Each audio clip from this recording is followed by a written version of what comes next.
Today I'm having a discussion with Morgan Rees, author, speaker, and a good friend. And I think some of you witnessed the discussion that we had on her channel, Good Morning Black People, and the host of that channel as well, in the beginning of the year, where we had a lot of talks about discernment and a lot of other things that we had great conversations about. And Morgan, I'm so excited to have you today and to be part of this discussion with you. How are you doing? Thank you, guys, again for inviting me. I am blessed. I am grateful. I'm excited to be here, decided to be alive, still alive in 2025. So I really appreciate you taking out the time to want to interview me. Awesome, awesome. Before we even go anywhere, I want to start off having a different take on something, and maybe let's start there. Can you introduce yourself to us? Who are you? What are you passionate about? What do you do? Let's start there. Okay. Well, again, I'm Morgan Rees. I am a live speaker. I am the author of the book, Endurance is Victory. I am also a podcast host of the podcast show, Good Morning Black People, which you can catch both Morgan Rees Live Speaker on my YouTube channel. And you can also catch my Good Morning Black People podcast show on YouTube. I'm also on Facebook, Instagram, LinkedIn, Twitter, TikTok, all those platforms. So for me, my passion is basically love, sharing love, inspiring people, giving people hope, giving people, motivation in life. My book, Endurance is Victory, actually basically tells my life, my journey, my testimony of a young lady who went through changes in life, who experienced different things, trauma. I am a 4-time sexual assault survivor, conqueror, overcomer of physical abuse, emotional abuse, child abuse, and 17 years of domestic violence. But endurance is victory for me is because I overcame all those things. Most people go through those things, experience those type of things, and their mind is not right, their heart is not right, they have anger, they have bitterness. I came from 2 parents, both who were diagnosed with bipolar schizophrenia, who had mental health issues ran in my family. And through all those things, because of God, and only but because of God, I survived and I maintained to tell the story. People tell me all the time, they say, you're always happy, you're always bubbly, you always act like you never go through. But for Endurance is Victory, I don't look like my story. Because when you tell people that you went through those traumas, they look at you and they say, girl, you don't like you went through anything. And I get that all the time. And I'm like, no, I did, but God. So my passion is that, and I'm also into IT. So basically, I'm a giver, I'm a helper. I know my assignment. I know to be there for others as much as I can. It's just that now in my new season, I know how to be wiser and smarter and not give everybody my all. Because there's so many demonic spirits that are out in the world, you can get yourself attached to the wrong people and end up on the wrong path. Interesting. Endurance is victory. It's actually quite phenomenal. I was having a talk with a friend going through an experience a few weeks ago, and I said to him, one of the most important things about going through stuff is not to allow it to change you, because the situation is always temporary, right? You don't always remain in that situation, but being able to remain a good person, being able to remain what you were prior to that experience is so critical. Why do you call it Endurance is Victory? Well, believe it or not, when I was with my ex-husband so I wrote the book about 12, 15 years ago. It actually didn't get published till December 16, 2020, after my dad had passed on 4th of July, 2020. And we were going through things like we normally do. And every time we would get into an argument or a disagreement or a discussion, he would always call his mom. And I would get so upset about that. And I would say, stop calling your mom. Stop bothering your mom. Excuse me again, without issues. Stop bothering your mom. Stop calling your mom. And this particular day, we were going through something. And he called his mom again. And I got on the phone with her, and I was just like, Mom, stop talking to him. Make him be a man, make him be a father, make him be a provider, stop helping him out. Because every time we would struggle financially, he would always just call his mom, and she would provide for us, and instead of him doing his part. And this particular day, I just got really frustrated. And I went off on her, kind of like, you know, you don't understand the things that I've been through, blah, blah, blah. And I just started spilling my guts, telling her my journey. And she was like, Morgan, I didn't know you was going through all that. Because she always kept saying, even when we finally divorced, she always kept saying, I just remember how well you took care of your sister. I remember how much you take care of your sister. You love your sister. And I said, my problems ain't got nothing to do with that. And she said, I think you need to go to counseling. I said, I don't need to go to no counseling. I said, I just need you to get your son together and stop helping him and make him help him be a man. And I ended up going to counseling, believe it or not. I took her advice again, because the first time I went to counseling was when I was younger. And my mom told me not to go back no more because she didn't want me to tell people our business. And I was like, well, it's not your business. It was my business. And so I went back to counseling. I went to a rape crisis counselor. And I'm thinking, okay, now I'm free. I can share my journey. I can tell things that I've been through and how people keep treating me wrong. And I keep loving them and they keep doing me wrong. And my counselor was the one that said, I think you should write a book. I said, write a book? What do I need to write a book for? Lady, that's not what I came here for. I came to tell you my woes, and hopefully you can help me heal and, you know, get to the place I need to be. And I said, why should I write a book? I said, what is me writing a book going to do? And she said, the book, I believe, is going to help you heal. And I said, okay. So I went back home. I called my mother-in-law, and she told me to stop calling her my ex-mother-in-law, because we no longer, my husband, which is my ex-husband, we're no longer together. And so I came back and I told her what happened with the counselor. And so I said, well, can you help me with the title? And she said, Morgan, you've been through a lot. She said, I didn't know you went through all that. She said, you know, you've endured a lot. And I was like, ooh, that's like a good title. And I was like, well, what kind of title? I said, endurance. And she said, you know, believe it or not, you are victorious.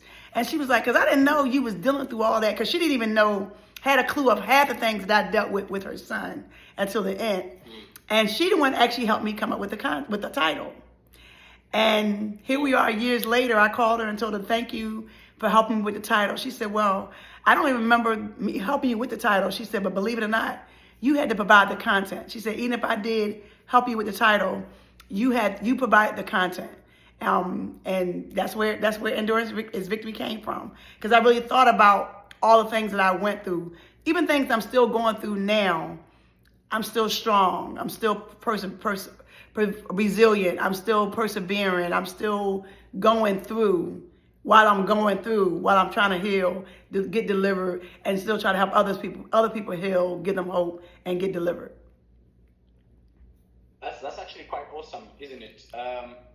One thing I've found is a lot of people go through these experiences that are tragic, horrible, you know, life-changing. Yes. That they will break you. But then the funny thing is, if you never learned your lesson the first time, you will go right back through the same experience without actually changing. I like the fact that you sound like you got tools to deal with future conflict. And so you're not a person who's saying, hey, listen, I went through something horrible and I got nothing from it. So you've got tools, you've gone through experiences that have actually changed you and made you more self-aware, that made you equipped to handle future conflicts. So if something like this, not exactly the same thing, but if life begins to happen, you have tools to handle that. Is that correct? That is correct, Guidance. Believe it or not, I didn't realize until I got older, because I'm in my 50s now. I'm 51 now, God's grace. I didn't realize until now, he actually was preparing me all my life. There's a song by Daryl Coley called He's Preparing Me, and I love that gospel song. And he has been preparing me for such a time as this. Everyone will always come to me for answers, guidance. I've been taking care of someone, which is my mom. I took care of my mom and my sister who's special needs in a wheelchair since I was 8 years old. So I've always been taking care of someone else. And then I had my own kids. I had my first child at 14, and unfortunately that baby was a stillborn. And then I had my alive oldest child at 16, who she's now 33. And so I've always had that assignment of taking care of someone. And no matter where I went, whatever I did, I always kept trying to run from that, because I was like, I'm taking care of everybody else. Who's going to take care of me? And it took me a long time to realize God has actually been taking care of me, because even though I didn't have my parents in my life like I needed them, and I wanted them to give me that guidance, to give me that support, to lead me on that path as their child, of what to stay away from, what to do, what to not to do, he actually placed a lot of different people in my life. And I remember I did an interview, my first interview, my book first came out with this young lady, Dr. Vanessa Guyton. I actually just interviewed her on my podcast show. And she asked me, she said, I know other people have been telling you what to do and giving you guidance. And I was like, yeah, they did. But for me, I wanted to come from my parents. Because it's not like in my mind, in my heart, I believe God placed parents in our lives to give us that guidance and that footprint. He says, honor thy mother and father. And for me, I stuck to that all the way to the end. And people kept saying, how do you still want them to guide you, lead you, and they've done this or they allowed this to happen to you? For me, I believe that's important. But because they was not able to be there the way I needed them to be, God kept placing different people in my life, different role models. I basically had more female people that I gravitated to who I called mom, because I didn't have a good grandma, neither one of my mom or my dad's side. It was basically just me out in this bigger world trying to figure out life. So I was able to get a lot of those tools. I'm a big nerd, believe it or not, and I was worse in school. So I like to learn things. I like to teach me how to be better. Teach me how to grow. If I make a bad mistake or a bad choice or a bad decision, help me figure out what could I do better in my life. And that had been me then. Just did not realize those were those tools that he was implanting in me, that guidance and that he needed me, what he needed me to have in me to be able to move forward to where I'm at now. To now be able to share with others like, you went through that and you still strong, you still smiling, you still happy. And I'm like, it's not all the time. There are moments where I got my crying moment, because as my mom called me, I'm a crybaby. People in my family, they said, she's so emotional. You don't want to tell her stuff because she's going to start crying like a baby. It's just, that's my heart. That's who I am. Yeah.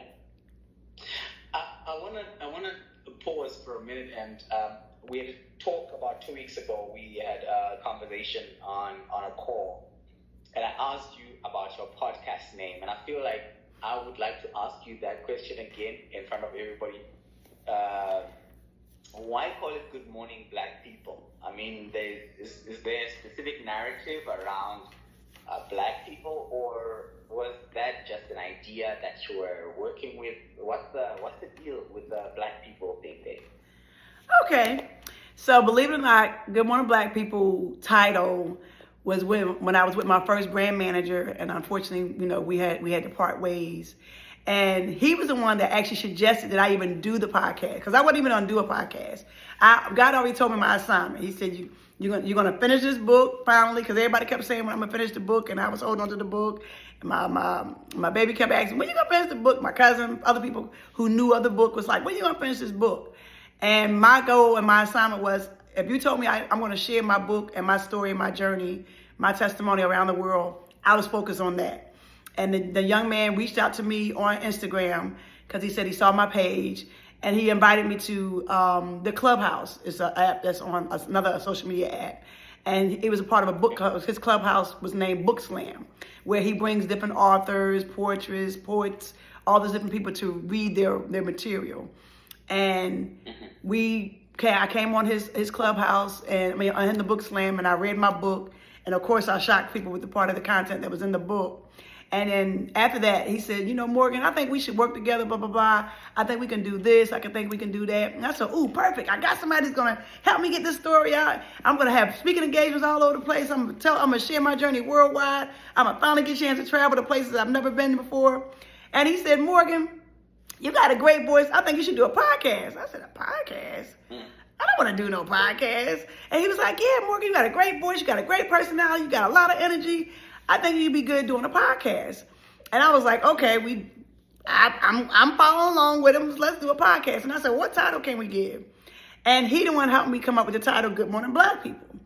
And I was like, I don't know about that one. And he said, well, I see your heart. I see who you are. He said, you like helping people. He said, in this culture, in this environment, this climate now, Black people get a lot of flack. Black people are treated like they're less than. He said, but for you, I know you don't just see just Black people. It's Black and brown people. And for me, that's how I feel. So the title was a catchy title to bring more of our culture into it. But it's not just for Black people. Like I had a comment somebody came across my page and they said, "Oh, you like the black ops because if we put good morning white people, then we would look like we're racist." And it was not that was not the idea of my title. Good Morning Black People is not just for black people. It's for anyone, black, brown, white, Caucasian, doesn't matter who you are, no matter what your culture is. If you've been hurt, if you've been let down, if you've been blocked from something, if you've been treated less than, either because your color, your skin, because the culture of your background, because of where you were from or who you were born to, my platform is the platform where you can come and share your journey and not be judged, not be looked at, not be talked about. But it's more prevalent to the black and brown community where we're always being attacked. We're always being looked down on, mostly because of our skin color, and they're intimidated by our intelligence. They're intimidated by our value that we bring to society. And we've been doing this for 200, 400 years, and they're still intimidated by it. So that's basically where the title came from. And he said, I thought that it would work out. And believe it or not, that title, I believe, is being blocked because I don't have a lot of followers on the channel, and I have so many people that come. And I'm like, go check out my channel. And I believe, social media algorithm is blocking it because it got black people in it. Just a second, Morgan, hold on. Okay.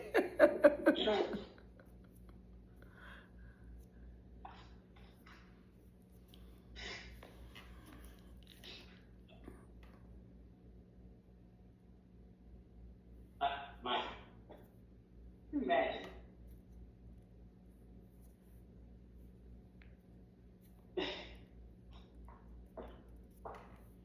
My wife took with her the spray because we have like this big fly problem. Oh goodness, okay. And I took the spray, the bug spray, because it's so hot, and as soon as you open a door to get out, there's like so many flies and bugs that come into the room. Yeah, she was telling me about that. Yeah. So she took it. I think she took it with her when she left, and now I'm trying to deal with this one fly that keeps buzzing around me. Anyway, all right. So I'm gonna continue from there as we were doing. Right? Is that fine? Yeah, we're good. Okay, cool. Yeah. Well, that's super interesting. So basically, is this title, or rather, if I might say so, is it problematic?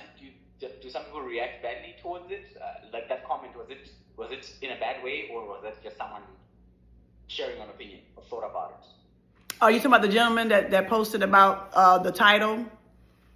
I guess he just happened to come across the page and he saw the title. And when he saw the title, and I responded back to him, and I said, if you looked actually at my channel, you would notice I don't just interview black people. I interviewed a young lady that was from London, England. I interviewed a young man. He's a poet, and he also works in the mental health field, and he's Caucasian. I interviewed, his name is Eric Dugan. I interviewed a young lady, her name was Ava N. James. I interviewed Tom Coverly. I don't know if people know who Tom Coverly is. So I don't just interview just black people. But I guess, you know how people, they see the first part of whatever they want to see, and they don't want to take the time to do their own research or do their own investigation. They're just going to go at what they see on the face and go from there. I mean, people are obviously going to strangely view the world from their personal point of view, right? Right. So if I could understand why a Caucasian person may not necessarily like a title like that, or feel excluded from a title like that, and I think that could make sense to a certain extent. Right. I think for me the bigger thing would be, all right, so let's reframe this for a little bit. You said that the platform is so much bigger than race. It's about people who have lived certain experiences and say, listen, I know this experience, I've lived it, and what am I learning from somebody else who's gone through that? And I think it's interesting because pain is universal. Right? Yes. I mean, pain is not exclusive to black people or exclusive to men or women. It's something that we all relate to. Right. Having to go through life is whether you're rich or poor, young or old, you're gonna go through life. It's just part of the deal. So I guess I understand that when you started, you were there was a little bit of focus on the Black experience, and I think I appreciate that it's so much bigger than that now. I'm curious, as part of your assignment, what God has sent you to do in your book, in your podcast, in your storytelling, and just the life, the ministry that you have. Who do you feel strongly called to? Who do you still feel strongly called to when you say, okay, listen, I'm called to this person. This is a person that really needs to be on my podcast or to listen to my content. What does that kind of person look like? So for me, I actually let God lead me. I listen to what they're doing, watch their content on social media, because now we're basically social media based. I look at something that they can contribute to the world, because even though no one's coming to the channel yet, because they will be, the channel is worldwide. So you can watch watch my YouTube channel anywhere all over the world. So I look at people's journeys, the things they post on their platform. Like when I met you, my spirit was led to, he has something to share. He has a story. And then your name, just by itself, was guidance. And I was like, okay, Lord, because my main prayer has been, God, connect me with people who can give me more guidance, who can help me, who can lead me, who can, I can help them and they can help me. It can be a two-way street. And your name just flashed at me, and I was like, okay, God, you got jokes, but okay. But then I started watching your content, just seeing what you can offer to share with the world. I look at people's journeys that they're posting on social media, and I, it's like he uses me to look into their heart, and see what could it contribute to the show, to the platform, that they can share with somebody else that they may have not done that through their own content. Like, because some people, they're too busy trying to get followers, they're too busy trying to get numbers, so they're focused solely on their content, but not realizing they have more to just share than just their content. Because when I've interviewed a lot of people and I brought a lot of people on my show, they've been comfortable enough to say, oh, okay, she asking like the questions that I would think nobody else would ask, or she's listening to what I'm saying and want me to share that with someone else and my show is to give you a voice, because you don't really have a voice. I look at it, a lot of people that are on social media, they're too busy trying to get the numbers and doing their content. They're not really sharing their voice. They're not sharing something that can really be impactful to help someone else to get to the next step in their life. Because most other people who are watching them are saying, I want to be like them. And we're not supposed to be like someone else, but we can take the attributes and the characteristics and the traits and the things that they do to improve our lives. But I don't want to be like you. I don't want to be like another guest I have, but I want to take the different things of the way that they've lived their life and been on their own journey to help improve my own self. And when people are too busy giving their content, they're not thinking about that. They're just thinking, what can I put on? What can I come on social media to do to get followers, to get likes? But not thinking authentically, how can I help impact them positively? Because we got so much negativity going on in the world. It's overshadowing the positive things that need to be given, or somebody needs to hear somebody's journey or hear somebody's story, and they're authentically sharing that. So my platform is that place where you can say, I have something I want to share authentically and not be judged, not be looked at, because Morgan, me, has been judged all my life, still being judged, still being looked at. So I want my platform to be where you come on, you be free, you be comfortable. It got to stay clean. You got to keep it real, but you got to stay clean. And it's a better podcast for me compared to the ones that I've seen, because it starts off like that and then it gets messy. Yeah. So tell me, out of interest, then, what does that success, you mentioned that it's still small, the platform is still small, and I love that. I love the fact that I always say this, God always uses small stuff. God has this incredible habit of working with seeds. And I learned even when we were just starting out, we hardly got a view. Sometimes we had like one view. And sometimes it was just, you and maybe your wife and I think I spoke about this as well a couple of weeks ago where I was saying that Jesus' biggest fan was his mom, and it's so phenomenal when your biggest supporter is just this one person who, the only person who comments and likes him. We know what it's like to start there. I think it's so phenomenal because some people start a channel and the first week they launch this channel, they have thousands of subscribers. It's phenomenal. Right. I don't know how people do that. We know what it's like to build a channel from scratch, and getting from one audience process of getting one subscriber after another until you have your first 100, and then from that first 100, and 100 is not easy, by the way. It's like a lot, and all the while knowing that your content is good, that your message is meaningful, that your intention is good. You talked about people that come onto social media just for controversy, they come just for likes, just to be seen, and they're not builders. They're just they're just people taking a chance. I'm familiar with that as well. What has that experience been like for you? Number one. Number two, what is the outcome? What do you want at the end of this thing to say, oh, I'm actually being effective? How do you measure effectiveness? So for me, it can be a little downtrodden for me. It could be a little disappointing. I remember when I first began, because I did my podcast YouTube channel before I did the Morgan Rees Live Speaker channel. And I ended up doing that when I met my second brand manager, which unfortunately we had to part ways as well. When I first started out with the podcast channel, I was not aware that the person who I was working with was actually basically had my channel, because I'm really big on control, and I'm really big on letting go and letting people be in control of things that I have, because so many things have been taken away from me, or so many people have taken advantage of my kindness and used me. And even when my book got published, the person who helped me publish the book, she took advantage of me. And then when I met him, I'm thinking, okay, I got somebody who's legitimate. I thought I had somebody who has integrity, we're gonna do this together. It's gonna be a Morgan and me show, Morgan and him show. And did not realize that he was somehow adding the interviews that I was doing to his platform and my platform at the same time. And sadly, I didn't find this out until when I did my tour. I did my book tour in 2023.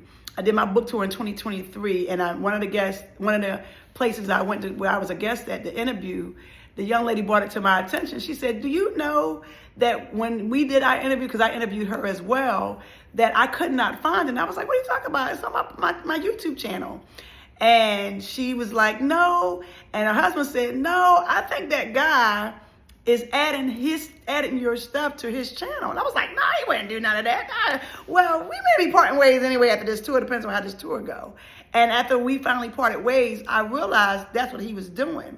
Because I did a major interview with a young man by the name of Lester Sir Pace. He's a renowned DJ, hip hop DJ from back in the day. And now he's the SVP of Rock Nation. He's the manager of J Howe. And that was like the biggest interview ever, along with me interviewing Bobby Booker and Bob Dillard. Bob Dillard is an international trombonist, and Bobby Dillard is an international journalist out of Philly. And these were major interviews.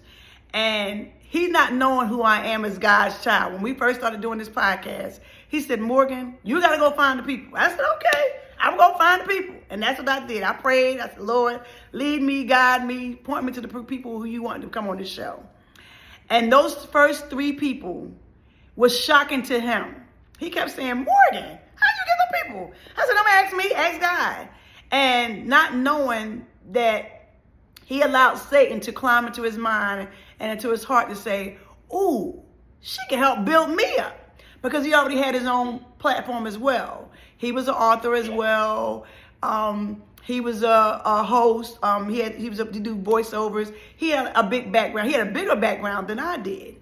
But instead of him being humble and taking this time and we working together, he was working against me.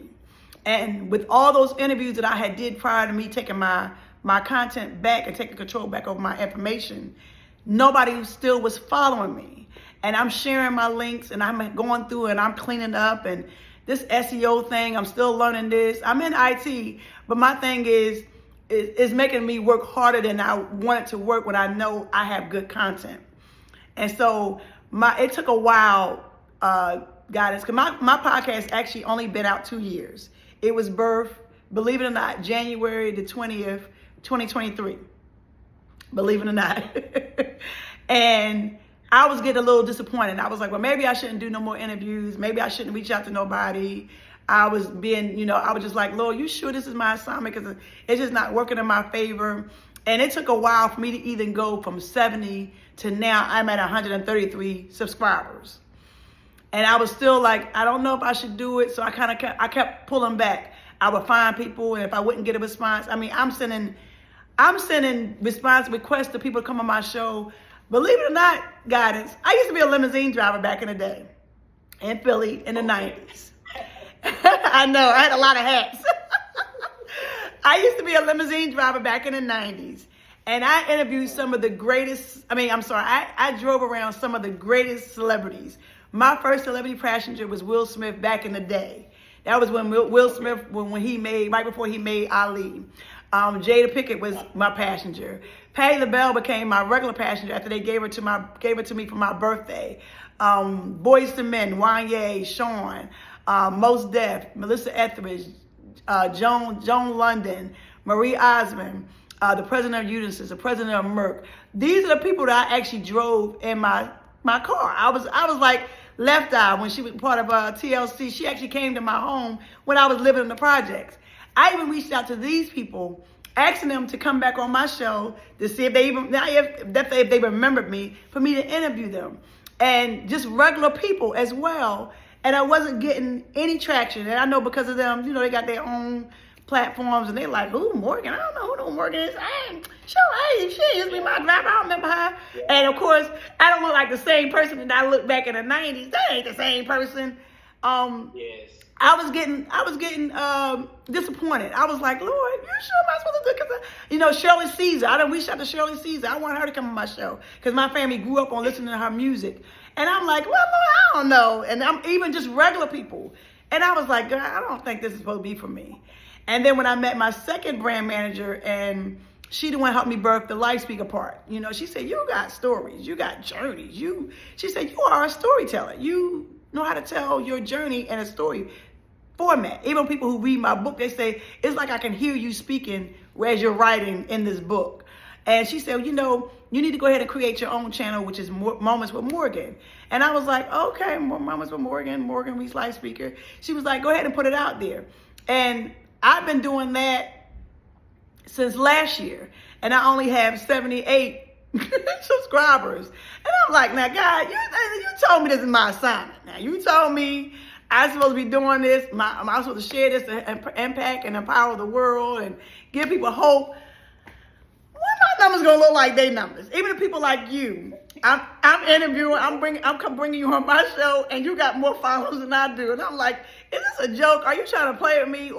And then that's how Satan climbs into that brain of mine, or that mind, and trying to distract you to say, yeah, give up. If you look at other people, they're better than you, they're higher than you. And then I went back to the scripture. I can't remember the scripture, but it says, and I've been told this several times, God said, don't diminish small beginnings. Yeah. Don't despise small beginnings. And I was like, it's funny because people only want to work with you when you are big. Yes. Right? Like even on the channels and the interviews and stuff like that, people will only come to you when you are big. Like I'm saying, when we started our channel, we're such a small, no views at all, couldn't grow this thing. I mean, we tried our best, it just was not growing. And this one time, I met somebody at an event, and I was preaching at this event sometime, I think a year or two ago. And at that point in time, something strange happened on TikTok. TikTok had a video that blew up, right? This was just like a relatable thing. So what I typically do is I sit down and I record like 30. I can record 30 TikToks in a day, right? Right. Short form content. Right. As I go through my week, I'm writing my notes and my ideas on my notepad. And so when I sit down, I want to just sit down once and get everything out there, my meditations or musings through the week, you know. So there was just one day I was so frustrated. A friend of mine, a brother I love very much, I've mentored him, I have prayed for him, I have loved him and his family for years. You know, these are people who are very close, who have eaten in my house, who know my family, I know their family, and we've been walking this journey together for close to a decade, you know. And somewhere along the line, this relationship was just not working. Mm-hmm. And I realized that it's not working because of his heart. His heart has changed a lot. Mm. And so in the discussion, I got on TikTok and I just made a video, a relatable video about my frustration. I think it was something about how people change you must be sensitive to how people change in the relationship dynamics. This thing blew up on TikTok, and the worst thing about it is it wasn't my typical content. It was like one of those videos I just made, and it blew up. And this thing, I had 4 million views on it in a very, very short space of time. Wow. And people kept resharing. And because of that, my TikTok page began to grow. Wow. But remember, the problem is, I was sitting on, I think, 6,000 people on TikTok following me. And next thing I know, I'm at 48, 50,000. So wow. I'm frustrated because I have so much traffic. But my problem is the traffic that's coming are not my regular people. Mm. You know, they're not. Because your page can get hacked. Yeah, your page can get hacked. Yeah. So I'm concerned because what happens then is you have all this traffic, but it's not your traffic. Right. People just like one video and followed you as a consequence of that. But every other video you put out there, not gonna follow. So I just deleted that video and I'm like, I don't want this kind of traffic. Let me just start again. Right? That was my first viral video. That thing went crazy. Wow. But it was not an easy decision to make. Mm. You know, I remember I told my team and my wife, and I was like, guys, I'm sorry, this is not the traffic I want. I want people to follow me for the content I make. And I want to find my people, you know, my tribe. Right. But, you know, the thing is, it's so hard to explain to people because I get so many comments and inboxes saying, you are amazing. Why don't you have more followers? And that's why don't you have more? That's the same thing has been told to me. That's been the same thing told to me. You have great content. I'm surprised you don't have that many followers. And when my book came out, I'm gonna be honest with you. I know part of it, the reason why, but they don't realize that God is in control. I know part of the reason why for me, but they don't realize that God is in control. When my book first came out, because it tells about my journey of the family and how they treated me and this and that, and in order for me to tell you why I have a smile, why I survived to tell the story, I had to tell the bad parts. And you know, when you're writing an all-tell book about people in your family who have treated you a certain way, you know, whatever, they may not receive that in a good way, especially if they have not took the time to have that uncomfortable conversation with you. And for me, my family was not doing that, to the point, I think I told you that I came from a family of witchcraft, 7 generations of witchcraft on my mother's side and my father's side. And my aunt told my daughter, she said, oh, she put that in the book. She better hope I don't put nothing on her. And she said it to my daughter out loud. And I was like, wow. Okay. Yeah. Okay. And I said, I can't believe you was tough. First of all, say that out loud, but then you tell my child that. And that was because my spirituality back then was not strong enough. They thought I was like my mother, because they bullied my mother. They treated my mom bad. So they was doing the same thing to me. And so in the spirit, they were doing a lot of things to my content. If we can keep her low, even down to the book, even down to everything I have. I mean, every platform I have, the highest numbers I actually, believe it or not, guidance, the highest numbers I have of followers is on TikTok. TikTok right now at this moment, the last time I checked, God's grace, I have 649 followers. That's the most between all of my platforms, for my Good Morning Black People podcast show and my Morgan Rees Life Speaker channel, my Life Speaker channel, on Instagram, on Facebook, on Twitter, on LinkedIn, on Threads, on YouTube. TikTok is my biggest number of followers. And so I was like, well, maybe. So many platforms, though. That's a lot. I don't have the bandwidth to manage so many channels. I'm actually, look, I'm on Instagram, I'm on TikTok, I'm on YouTube, right? And I've wanted to do podcasts. I definitely could do that. But I don't think I have the bandwidth to be everywhere. And I think one thing that was very clear, because, you know, with the people that I work with are very, so I can get a call, for example, from Trevor, and then he says to me, Guidance, you need to jump on. And it took a lot of convincing for him to even get me on TikTok. I mean, this dude literally had to pull some massive convincing to get me on TikTok, because my very first thought about that was, it's a trash platform. People are just dancing. What am I doing there? Years later, I get it now. If it's a platform where there's misinformation and there's a lot of nonsense and a lot of stuff, then we should be there to bring the right message. We should be there to bring the truth of God. And for me, I now take it as a privilege to actually be able to talk to people there, because I've met a lot of people. We met on TikTok. I've ministered to a lot of people as well through that. I get stories in my inboxes and stuff like that. People say, hey, listen, I need help. Pray for me. Connect me to this. What do I do? Give me advice. And it's incredible, right? It's incredible. Right.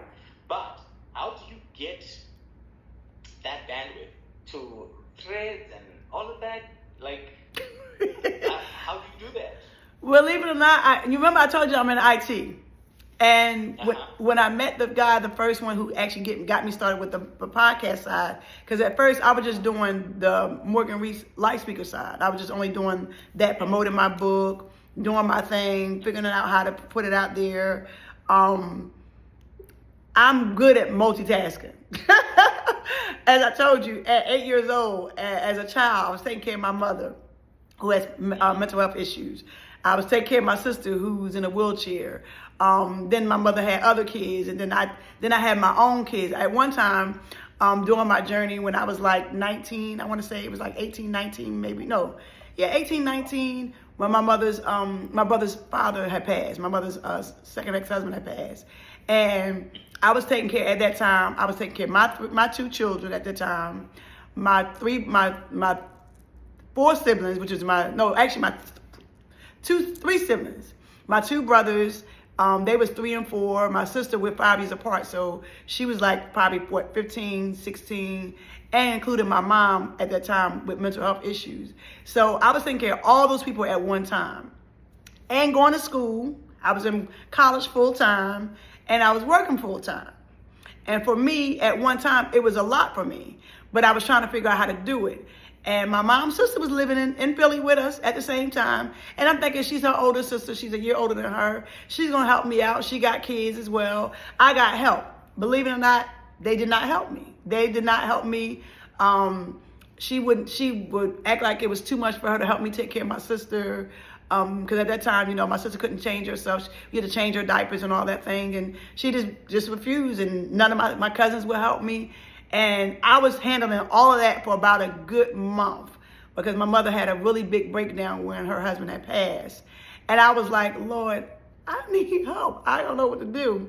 But I did it for as long as I could until she convinced me to send her back down to her mom, which was a really, really, really bad mistake, a bad, choice to do, because they treated her worse when she got there. But I've been used to handling a lot of things at one time. Like I can talk to you, I can be typing on something, or I can be I'm really big at multitasking. So, and with the platforms, I can, the same thing I post on TikTok, I just post on everything else. So I'm not posting, only thing I post differently on TikTok is I post more fun stuff along with my content. Whereas when I was doing it on Facebook and Instagram And Twitter, I don't really be on a lot because of the platform it is. I'm still learning Twitter, so I only post like if I got an interview that's coming up, or if one of my messages really got a lot of likes on it, I may post it on there. But I don't post as much on Twitter and Threads. I'm kind of like doing it automatically now, that as I do on Facebook, Instagram, YouTube, and TikTok. It's just that I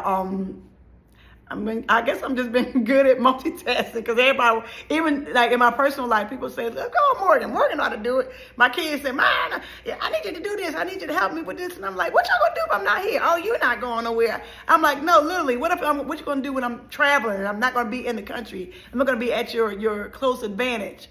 I guess that's another one of my gifts. That's another one of my assignments, where he has me where I'm able to do 10 things at the same time. God, I guess that's what it is. No, that's definitely a gift.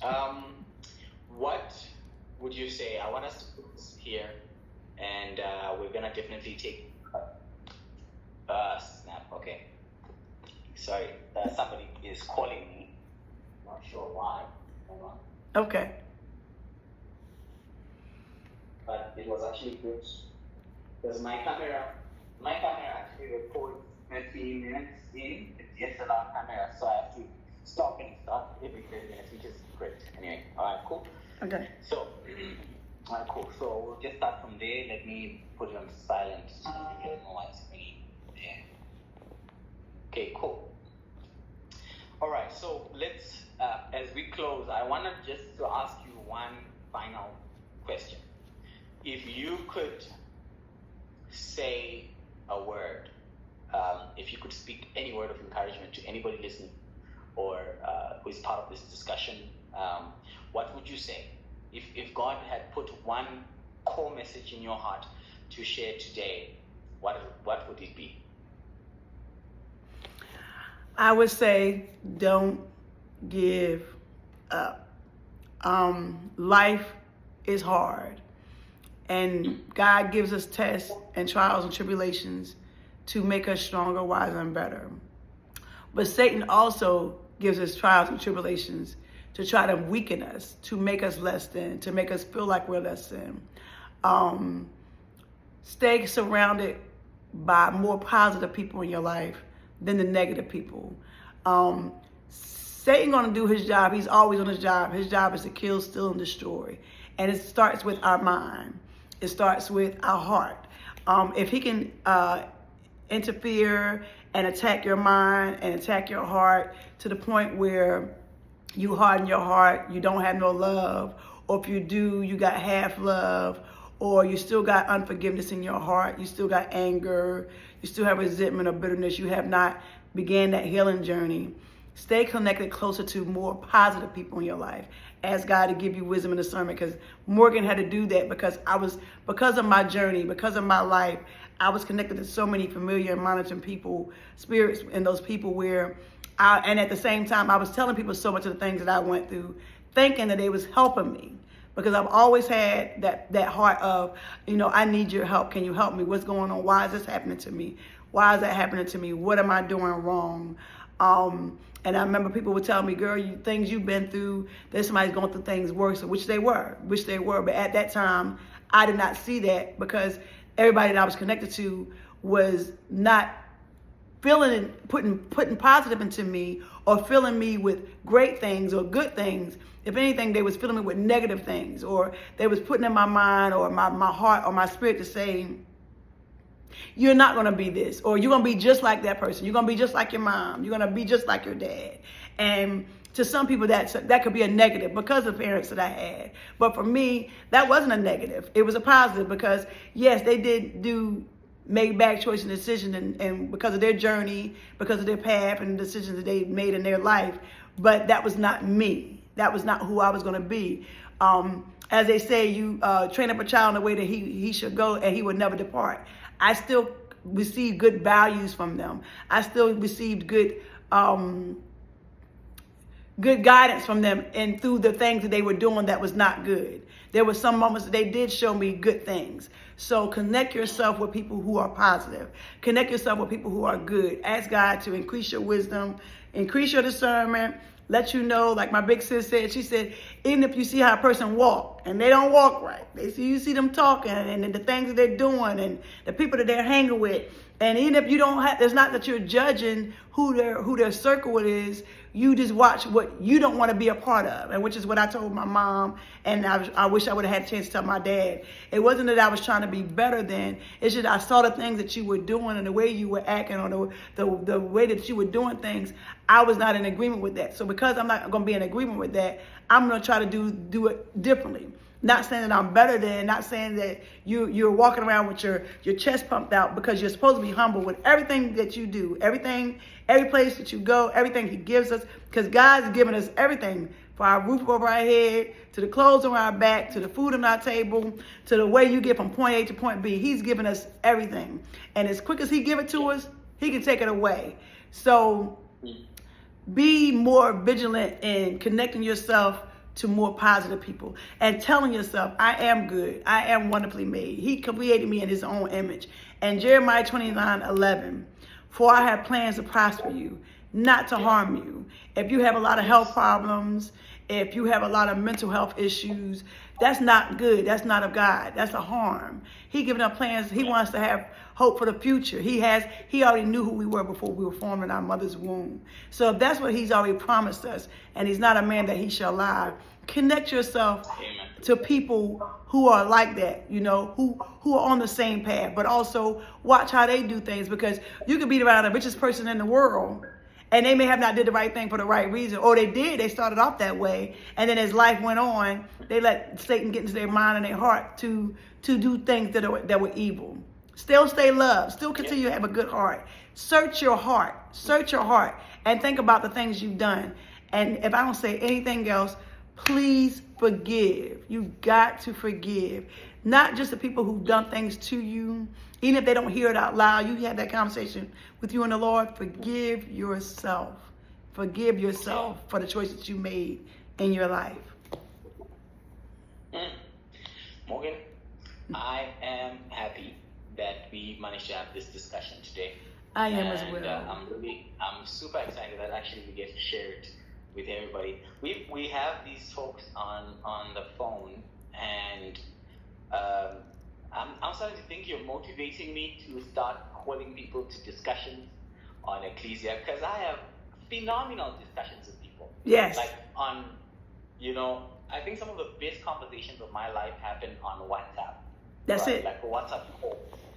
And there are moments where I'm just, I wish somebody was recording this so the world could hear it. So look, you got your first test right here.